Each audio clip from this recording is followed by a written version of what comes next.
Alright guys, so now that we know what the DOM is, we've examined it a little bit, now we're going to take a look at DOM selectors. Okay, so these are document object methods that allow us to basically pull things from the DOM, and then we can do different things with the elements or the nodes.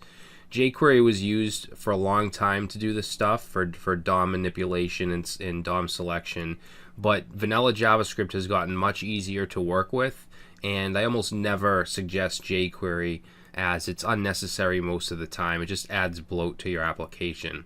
One good thing jQuery is good for is quick, simple plugins or scripts that you need to do a specific action, but I never suggest it for DOM manipulation anymore. Alright, so basically in vanilla JavaScript we have a couple different selectors that can be categorized into two different types, single element and multiple element selectors. So single element selectors will allow you to grab one element by its ID or its class or whatever it may be, and it only stores one thing. So if you use a single element selector on, let's say, a class that appears more than once in the DOM, it's just going to grab the first one. Okay, it's just going to grab that single first one. Now, multiple element selectors will actually get all of the elements with that class and then return an HTML collection or a node list, depending on which selector you use. So we've already seen an example of an HTML collection in the last video when we selected items directly with document properties. Okay, remember we looked at the forms and the links and all that. So in this video we're going to take a look at the two single element selectors. Alright, so the first one is get element by ID. Alright, or actually document dot get element by ID. Okay, and this just does just what it says. It selects things by their IDs. Okay, so you can't select a class or a tag or anything like that. The next selector we're going to get into is much more flexible. This one has been around for a long time. So let's go ahead and take a look at our document. All right, now we have an ID. Where is it? This H5 right here has an ID of task title. So let's say we want to select this H5, which is this right here. Alright, so we could actually just console.log it by saying document dot get element by ID, and then we want task dash title. Alright, now if I save that, you'll see that down here in the console, it'll actually show the H5, okay, just like it is in the DOM. Now, we can get things from it as well, so I'm going to show you just a couple different things that we can do when we select an item. And this is stuff we'll be doing throughout the course, so we can get things from the element. Like, let's say we want to get its ID, which we already know because that's what we fetched it by, but just to show you that we can do get element by ID, task title, and we can say dot .id and save. We should probably log this. Let's go ahead and console.log and save, and now you can see that we get task titles. So we can get IDs, we can get classes. It doesn't have a class on it, but if it did, we could use class name like that.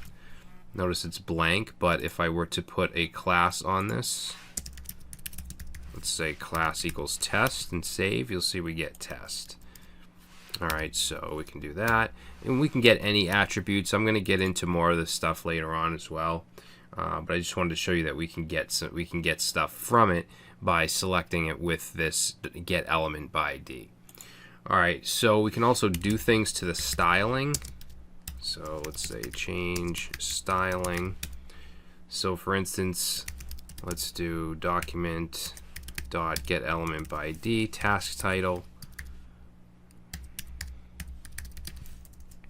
And to change any kind of styling, you want to do dot style, and then you want to do dot whatever property you want to change. So let's say we want to change the background. Alright, so we'll say background and we'll set it to equals, and then let's make it a dark gray. So we'll do 333. And you can do that. You can do, you know, colors like that or RGB values. Anything that you can do in CSS you can do here. Alright, so if we go ahead and save that, you can see now that the H5 has a dark background.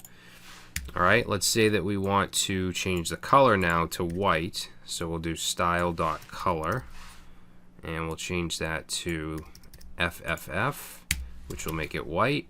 Let's say we wanted to add some padding to it, so we'll do style.padding, and we'll set that to, let's say, 5 pixels. All right, so we've changed the style in JavaScript. Okay, and a lot of times if you want to make something disappear, usually you'll do this, it'll be hooked to some kind of event, like if you click a button, something will disappear or something like that. What you would do is set display to none. All right, so if I do that, it'll just completely get rid of it. All right, but I'm gonna comment that out. Now, you don't want to do this just to style your application. You usually do this, like I said, when you're implementing events. If you hover over something and you want something else to show or disappear, for dynamic functionality, you're not going to use this just to style this heading. That's, you use CSS for that. You wouldn't use JavaScript for that. But just to show you that you can change styles in JavaScript. All right, you can also change the content. So let's say, actually I'll just copy this. Okay, now there's a few different methods or properties that we can use to change content. So one is text content, like that. And let's set it to, we'll say task list and save. And you can see it now says task list. All right, so we've changed the content. Now, in addition to text content, we have, actually I'll just copy this whole thing. We have inner text. Okay, so inner text, and this time we'll change it to, let's say, my tasks, and save, and we get my tasks. All right, now sometimes you may want to insert HTML. In fact, we do that quite a bit in vanilla JavaScript. When we're working with the DOM, you'll want to maybe fetch something through the Fetch API or Ajax or something, and then you want to insert a chunk of HTML, and this is where inner HTML comes in. So let's go ahead and copy that, and then instead of inner text, I'm going to say inner HTML, and inside here let's just put a span like that, and we'll say task list, and just to show you that it's actually there, I'm going to put a style of color red. All right, and save, and now you can see it says task list. It's surrounded in a span. If we hover over it here, you'll see a span with the color of red. All right, so that's what we can do if we want to insert HTML. Now, what we're doing here, calling this getElementById task title so many times, is not very efficient. We shouldn't do this. What we should do is cast this into a variable. So we would set like task title and set that to getElementById task title, and then take this variable and do what we want with it. So we would change the styles here by using that variable.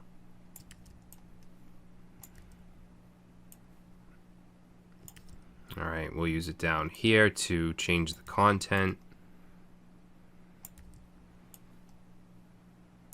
All right, so that's a much better way of doing it, and if we save, we get the same result. All right, so that is getElementById. That's the first selector. The next one I want to show you is query selector. All right, so document.query selector, which is newer and much more powerful. Now, it's much more powerful because we don't have to select things by ID. We can select them by anything. This is basically, it basically works like jQuery. You can put any CSS selector in here. All right, so let's go ahead and do console.log, and let's say document.query selector selector, and we can get something by its ID. So we would just put a hash in there, just like we would with jQuery, and we'll say task title and save, and you can see we can get that H5 by its ID. All right, now we can also get things by class. So let's say we want the class of card title. We would put a dot in there just like we would with jQuery and CSS. And we get the span with the class of card title. All right, we can also just use the selector itself, or the element itself. So let's say we wanted to get the H5. We could simply put in H5 and save, and you'll see that it gets the H5. Now if there's more than one H5 on the page, it's just going to get the first one. Okay. Actually, I'm going to give you an example of how we can target certain elements even if there's more than one. So let's work with these list items now. Okay, so let's do document.querySelector, and let's grab, we'll just put in li here, and we're going to say .style.color equals red. All right, so what do you think is going to happen here? Let's go ahead and save and find out. Now, you may have thought that all of the LIs would turn red, but like I said, it's only going to be, it's a single element selector. It's only going to get the first one. All right, and this is the first one here. All right, and another thing I should mention is that you can do subclasses or nested elements. So you can do like UL LI like that. We'll make it blue. So you could do that as well. All right, now if I wanted to select, let's say, the last item here, what I could do is I could use CSS pseudo classes. So we could use last child. We could put a colon here and say last dash child and save. And now you can see that the last child is red. All right, now if you want to specify a certain one, like let's say we want the third one here to be yellow, what we could do is we could specify nth child. I realize some of you may not know about this. You may not know CSS3, but we have pseudo classes like this, and we can say nth child 3, and let's set that to yellow and save, and now you can see the third one is yellow. All right, now we can also change, text content if we want. So we'll go ahead and let's do nth child 4, and instead of changing the style, we'll say text content, and we'll change that to hello world and save, and now you can see that the text has changed here.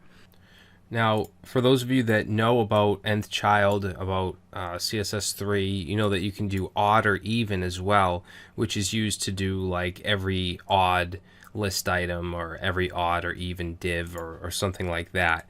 Now, I just want to show you what happens if we try to use that with query selector. So let's change this 4 to odd, and let's change this. We won't do text content. Let's do style dot background, and we're going to set that to a gray color. So let's do hexadecimal value CCC. Now notice that only the first odd has been affected. Okay, it's not going to do every odd because this is a single element selector. All right, same thing if we were to do even. So if we change that to even and we change this to a lighter gray and save, you'll see it'll only do the first even. Now, if we use the query selector all method, which we're going to look at in the next video, I'll show you how we can actually make it so that every even or every odd we can style. All right, so that's what we're going to get into next.